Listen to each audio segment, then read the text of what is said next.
Novas revelações envolvendo a morte da policial militar Gisele Santana.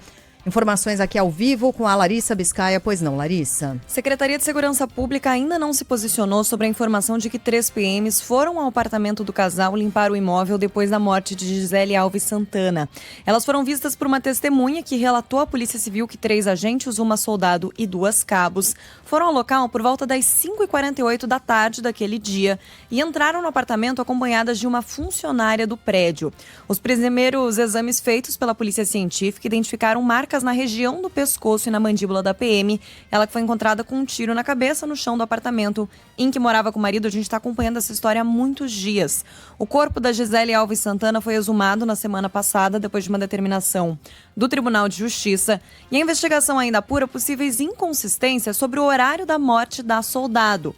Uma vizinha disse que acordou com o barulho de um estampido, que seria o barulho do tiro, às 7h28 da manhã, meia hora antes da ligação que foi feita pelo marido de Gisele, o tenente-coronel Geraldo Leite Neto, para 190. Às 8h05 ele ligou para o Corpo de Bombeiros e pouco depois recebeu o desembargador Marco Antônio Pinheiro Machado Kogan, do Tribunal de Justiça de São Paulo. Cerca de 11 minutos depois, Geraldo Leite Neto sai do imóvel já com outra roupa e depois de tomar um banho. Para fechar aqui, alguns portais estão divulgando a informação que a Gisele teria sido esganada antes de levar o tiro e morrer.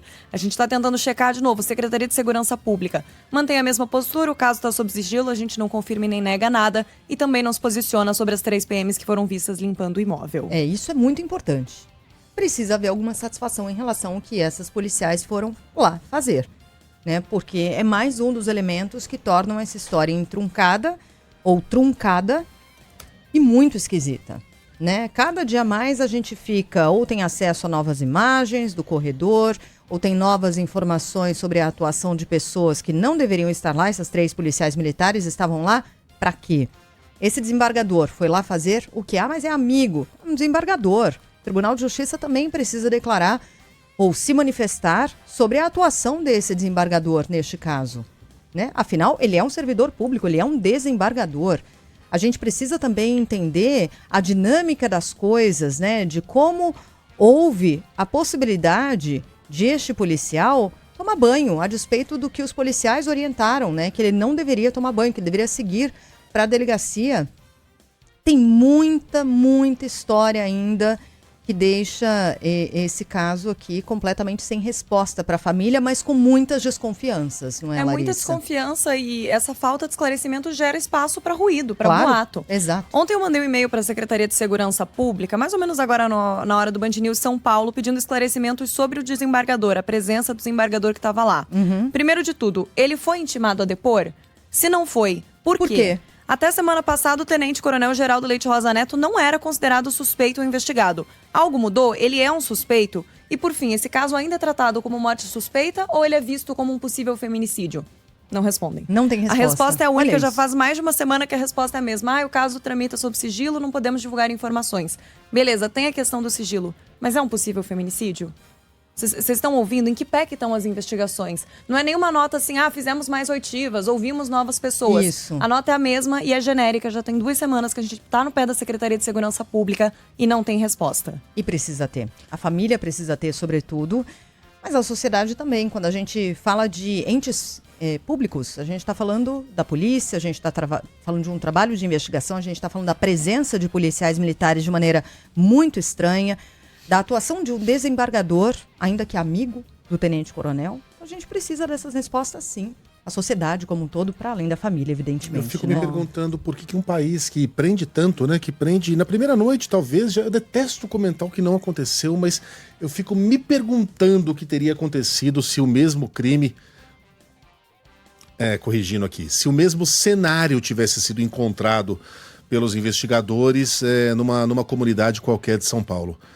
Se o marido não teria sido preso preventivamente no mesmo dia. Com tantas estranhezas sendo descobertas, eu também não consigo deixar de ser atormentado pelos pensamentos de por que é que uma prisão preventiva ainda não foi decretada, porque tudo nos leva a crer que houve uma tentativa de, pelo menos, vilipendiar o local da ocorrência. Houve uma série de decisões exóticas tomadas pelo marido, ele é capitão, né? Tenente Coronel. E essa história aí de PMs, mulheres, que foram levadas para mexer no local do suicídio / crime, a gente não sabe exatamente o que aconteceu. É tudo muito estranho, é tudo muito exótico e tudo com muito cheiro de tentativa de atrapalhar a investigação, que é um dos critérios, uma das necessidades a serem cumpridas para a decretação de uma prisão preventiva. Por que tanta leniência?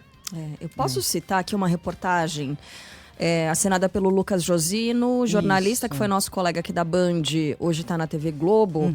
Ele teve acesso a documentos com exclusividade e esses documentos são laudos, né? Laudos que apontam lesão no pescoço da PM morta com um tiro na cabeça. E segundo peritos, e estou lendo aqui a reportagem do Lucas Josino, há sinais de que ela desmaiou antes do tiro. Essas lesões foram identificadas em um novo exame feito depois da exumação do corpo da vítima, que morreu, né, como a gente disse, no apartamento onde ela vivia com esse tenente-coronel. O laudo necroscópico feito depois da exumação no corpo da Gisele Santana aponta que havia lesões no rosto e no pescoço da vítima e, segundo esses peritos, há sim sinais de que ela tenha desmaiado antes de ser baleada na cabeça e que não apresentou defesa. Esse documento, obtido com exclusividade pela reportagem, né, pelo Lucas Josino na TV Globo, mostra lesões contundentes feitas por meio de pressão digital e escoriação compatível com marca de unha, né?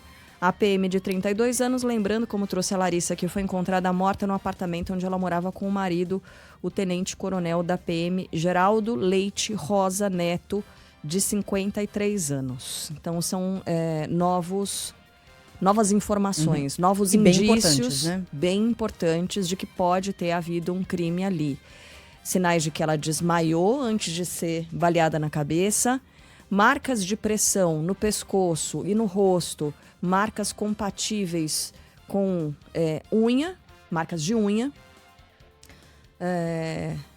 e que ela não apresentou defesa, né? Ela foi morta com o tiro na cabeça, acho que foi o golpe final, golpe fatal muito provavelmente, mas há sinais de que ela tenha desmaiado antes de levar esse tiro na cabeça. Ontem a gente trouxe aqui, e tá até nas redes sociais da Band News FM, uma foto que mostraria a mão da soldado Gisele segurando a arma. E aí a gente começa, de novo, a gente volta pro ponto de, com a falta de esclarecimento, abre brecha para especulação. Mas se ela desmaiou, como é que ela estaria segurando a arma do tiro que matou ela mesma? Não faz sentido quando a gente tenta juntar. Então ela desmaiou. Bom, aí aparentemente foi uma... O desmaio veio antes do tiro. Isso.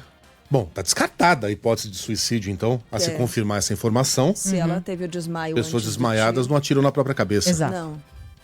Então, o que já parecia improvável agora, minha gente. E Começa aí? a se desenhar. E aí? Exato. E aí? Pra onde vamos? Isso, esse depois dessa tenente-coronel descoberta escandalosa? Será ouvido novamente? Ele vai ser ouvido? Quando? Ele vai ser investigado? Há apurações? A gente não tem essas respostas. A Secretaria de Segurança Pública não traz essas informações, né, Larissa? E o corpo dela chegou a ser enterrado. É importante a gente dizer isso. Exato. Né? Houve o enterro e aí a exumação depois de a família botar a boca no trombone, de a defesa dessa família acionar a imprensa e tentar dar visibilidade para esse caso. Porque se tivesse ficado por isso mesmo, seriam apenas dúvidas. Né? Serão apenas dúvidas. Agora, com a exumação do corpo, há indícios de que não foi ela que deu esse tiro. Aliás, bem lembrado, cara. Não fosse a família, essa mulher provavelmente estaria enterrada e ficaria para a história que ela cometeu suicídio sem a menor dúvida e sem o menor questionamento. Família, depois a imprensa, né, que está em cima desse caso agora. E aí eu pergunto, com todo respeito aos investigadores, qual foi a última vez que a Polícia Civil de São Paulo desvendou inteiramente um caso de grande vulto no estado. As bolinhas sendo jogadas, bolinhas e pedras contra ônibus. Não sabemos e aparentemente jamais saberemos porque aquilo aconteceu. Agora esse caso. O caso do homem que foi encontrado em Interlagos. O caso da moça que foi morta não sei aonde. São assuntos que tomam o noticiário e vão sendo esquecidos, mas ficam sem um desfecho. Há muito tempo a gente não vê um caso desse ser desvendado inteiramente e de maneira célere. pela Polícia Civil de São Paulo. O que está acontecendo? Obrigado, Larissa.